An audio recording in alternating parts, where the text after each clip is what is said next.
Have you ever tried to learn jazz and saw a bunch of videos throwing around the phrase 2-5-1? So you sit there and you play it, and it doesn't sound like the chord progressions that you like, or it wasn't what you were looking for at all? Well, I did lots of research and even took a jazz harmony class, and I'm here to explain to you what they aren't telling you and how I learned to make jazzy chord progressions.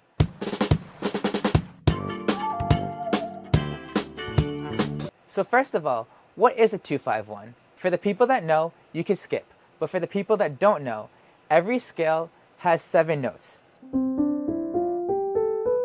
And then it goes back to 1. And each of those notes have a number. And the chords work the same exact way. So for 2, that's the second note in your scale. So 1, 2, this is the second note, 2, then 3, 4, 5, this is your 5th note, 5, and then 1. So together it sounds... That sounds nice, but why doesn't it sound jazzy? Well, we have to add extensions, and I'm going to touch more in depth on this later, but for now we're going to add one extension, and that's going to be called the 7th. Let's throw down the 2-5-1 progression real quick.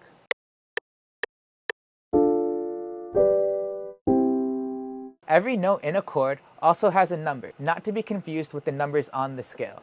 So it doesn't matter if this is the 2nd chord, the 5th chord, or the 1st chord, that first note is going to be called the root or the 1. So the D is the 1, and then the next note is called the 3rd. Even though it's not the 3rd note in the scale, it's the 2nd note of the chord, it's called the 3rd. And then the 3rd note is considered the 5th. So a 7th is the 4th note that you add, and it's considered an extension. So D, F, A, B is the next note in C. We skip a note when we make a chord. So then C is the next note we're going to use. You always skip a note when you're making chords. Next, G, B, D, and the next note's going to be E, F, and then C, E, G, and then B. So this is what the 2-5-1 sounds like now that we added 7s. Sounds jazzier, right? But why doesn't this sound like the jazz chord progressions we like listening to? What's missing, and how do we actually use this? Well, actually, the purpose of the 2-5-1 is to take you to 1. So the 2-5 in the beginning should actually go on the end of your chord progression, and then the 1 should go in the beginning of your chord progression. Now, your chord progression doesn't always have to start with 1, but for the purposes of this video and using 2-5-1s, 2-5 is going to take us to 1. Let's put a chord in between and see how it sounds. So I just put an A chord. This is the C, D, E, F, G, A, 6th chord in the scale. This is what it sounds like.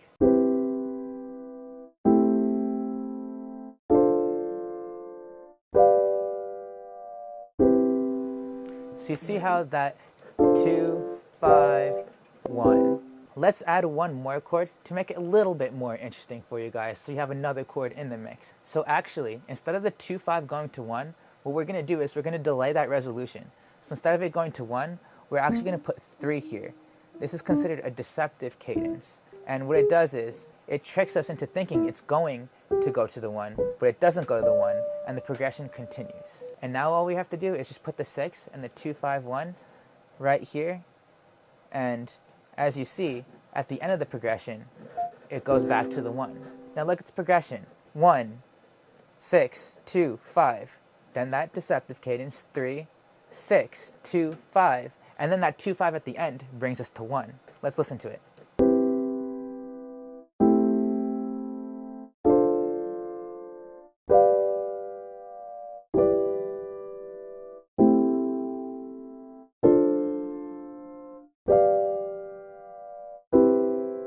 And then boom, it resolves like that.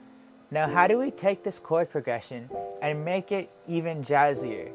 We can add more extensions. There's 3 more extensions we can add: 9ths, 11ths, and 13ths. If you see the trend here, it goes 1, 3, 5, 7, 9, 11. You just think all the odd numbers, or it just skips a note in between the prime numbers. But basically look, we have C, E, G, B.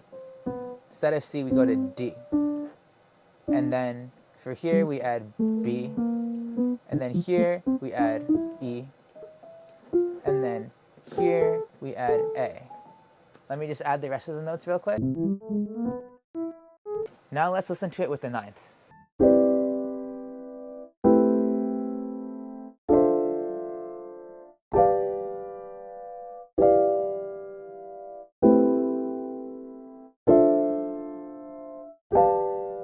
That already sounds 10 times better, right?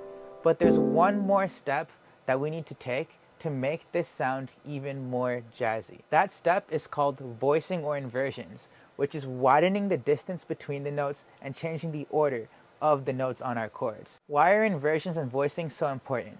For one, it smooths the transition between the chords, so that if you're playing on piano, you don't have to jump around back and forth as much. Your hands can be closer together sometimes. Second of all, widening your chords creates a bigger and more full sound, and most importantly, keeps your chords more interesting than if they were just squished together. Before we widen the chords, I'm going to show you a quick trick that a lot of jazz musicians do, and that's leaving out the fifth of the chord, or the third note. So look.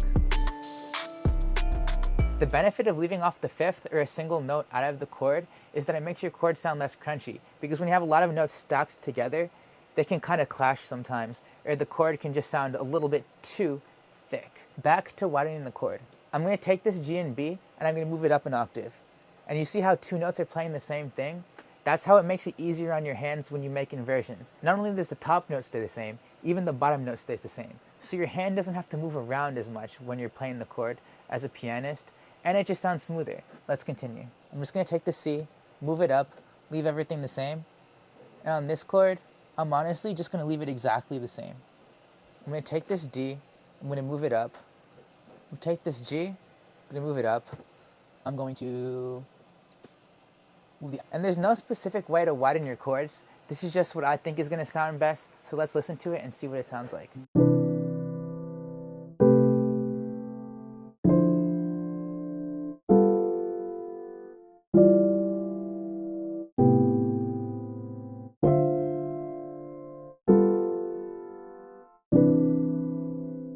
You hear that? Now let's take that and compare it to before we widened the sound.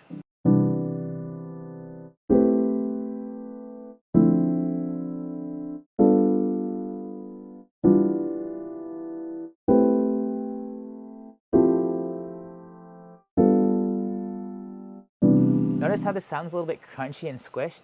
When we widen the chords, it makes the sound more free, more open, and more harmonious in my opinion. Let's take the ninths off and see where we started, and even the chords we added, and watch what happens.